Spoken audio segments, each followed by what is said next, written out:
पुण्यश्लोक देवी अहिल्याबाई होळकर की त्रिशताब्दी का ये वर्ष है। हमारे लिए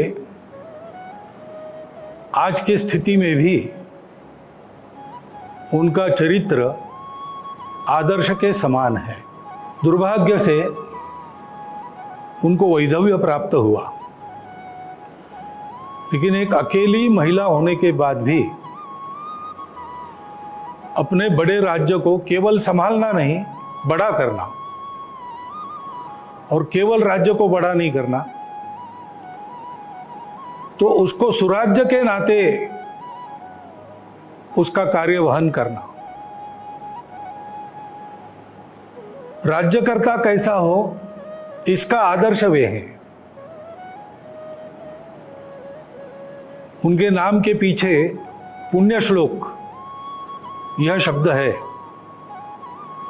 पुण्यश्लोक उस राज्यकर्ता को कहते हैं जो राज्यकर्ता अपनी प्रजा को सब प्रकार से अभावों से मुक्त करता है, दुख से मुक्त करता है, एक तरह से प्रजा के प्रति अपने कर्तव्य से पूर्ण हो जाता है।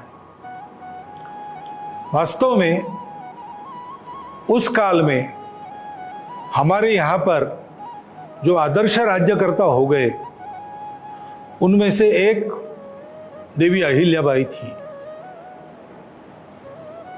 अपनी प्रजा को रोजगार मिले इसलिए उन्होंने उद्योगों का निर्माण किया, और ऐसा पक्का निर्माण किया कि महेश्वर का वस्त्रोद्योग आज भी चलता है और बहुत लोगों को रोजगार देता है।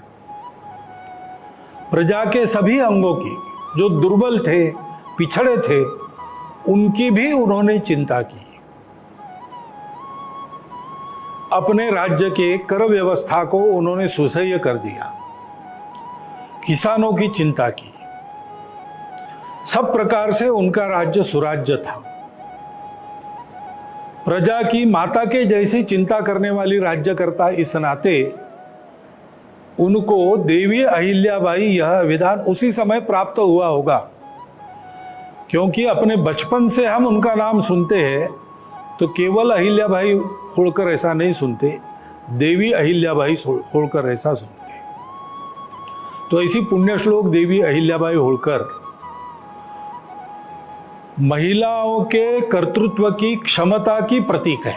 मातृशक्ति के सशक्तिकरण की बात आज हम करते हैं, लेकिन मातृशक्ति कितनी सशक्त है और क्या क्या कर सकती है, कैसे कर सकती है, इसका अनुकरण करने लायक आदर्श देवी अहिल्याबाई ने अपने जीवन से हम सब लोगों के सामने रखा है। उन्होंने जो काम किया वो अनेक प्रकार से विशेष है। राज्य को उन्होंने कुशलता पूर्वक चलाया। उस समय सभी राज्यकर्ताओं से उनके संबंध मित्रता के थे। इतना ही नहीं तो आसपास के सभी राज्यकर्ता भी उनको देवी स्वरूपा मानते थे। इतनी श्रद्धा और आदर उनके बारे में समकालीन राज्यकर्ताओं में था। राज्य पर कोई आक्रमण न हो इसलिए समर नीति की जानकार ऐसे भी उनको जाना जाता है। बड़ी सेना लेकर राघोबा दादा आए थे, लेकिन उन्होंने अपने नीति से और बिना संघर्ष के उस आपत्ति का निवारण कर दिया। ऐसी कुशल प्रशासक, उत्तम राज्यकर्ता, सामरिक और राजनयिक कर्तव्यों में माहिर, इस प्रकार की राज्यकर्ता थी। और केवल अपने राज्य की उन्होंने चिंता नहीं की, पूरे देश की चिंता की। अपने देश के संस्कृति का जो आधार है उसको पुष्ट करने के लिए देश में अनेक स्थानों पर उन्होंने मंदिर बनवाए। स्वयं वो राज्य करती थी, वो भी अपने को राजा नहीं मानती थी। श्री शंकर कृपे करून ऐसा वो लिखती थी। श्री शंकर आज्ञा करून, शिव भगवान की आज्ञा से राज्य चला रही है, ऐसा उनका भाव था। और कई जगह उन्होंने मंदिर बनवाए, नदियों पर घाट बनवाए, धर्मशालाएं बनवाई। सारे भारत में ये उन्होंने किया।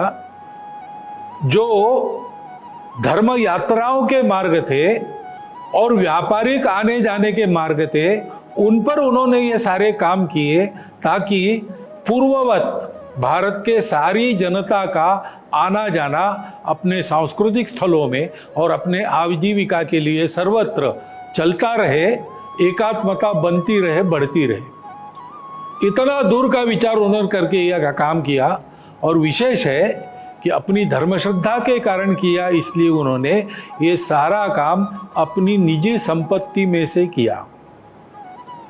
स्वयं रानी होकर बहुत सादगी से रहती थी। इस प्रकार प्रजा का पालन, राज्य का संचालन, राज्य की सुरक्षा, देश की एकात्मता, अखंडता, सामाजिक समरसता, सुशीलता और सादगी, इनका आदर्श रखने वाली एक महिला राज्यकर्ता, आदर्श महिला। इस प्रकार पुण्य श्लोक देवी अहिल्याबाई का चित्र हमारे सामने है। आज की हमारी स्थिति में भी हमारे लिए वो एक आदर्श है। उनका अनुकरण करने के लिए इस वर्ष भर उनका स्मरण करने का प्रयास सर्वत्र चलने वाला है। यह अतिशय आनंद की बात है। उस प्रयास को सब प्रकार की शुभकामना देता हुआ मैं अपना कथन समाप्त करता हूं।